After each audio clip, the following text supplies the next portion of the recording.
ഞാനിന്നിവിടെ പറയാൻ പോകുന്നത് ഒരു ആൾ 6 അന്ധന്മാരോട് ആനയെ വിരിക്കാൻ ആവശ്യപ്പെട്ട കഥയാണ്. ആദ്യത്തെ ആൾ ആനയെ തൊട്ടു നോക്കിയിട്ട് പറഞ്ഞു, ആന ഒരു മതിൽ പോലെയാണെന്ന്. രണ്ടാമത്തെ ആൾ ആനയുടെ തുമ്പിക്കൈയിൽ തൊട്ടു നോക്കിയിട്ട് പറഞ്ഞു, ആന ഒരു പാമ്പിനെ പോലെയാണെന്ന്. മൂന്നാമത്തെ ആൾ ആനയുടെ കൊമ്പിൽ തൊട്ടു നോക്കിയിട്ട് പറഞ്ഞു, ആന ഒരു കുന്തം പോലെയാണെന്ന്. നാലാമത്തെ ആൾ ആനയുടെ കാലിൽ തൊട്ടു നോക്കിയിട്ട് പറഞ്ഞു, ആന ഒരു മരത്തടി പോലെയാണ്. അഞ്ചാമത്തെ ആൾ ആനയുടെ ചെവിയിൽ തൊട്ട് നോക്കിയിട്ട് പറഞ്ഞു, ആന മുറം പോലെയാണ്.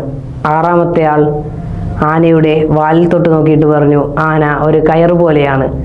ഈ കഥയുടെ സാരാംശം എന്തെന്നാൽ ഓരോരുത്തരും സത്യത്തെ മനസ്സിലാക്കുന്നത് വിവിധ തരങ്ങളിലാണ്. അതിനാൽ സത്യം പൂർണ്ണമായി മനസ്സിലാക്കണമെങ്കിൽ എല്ലാവരുടെയും അഭിപ്രായം അന്വേഷിക്കേണ്ടത് ആവശ്യകതയാണ്.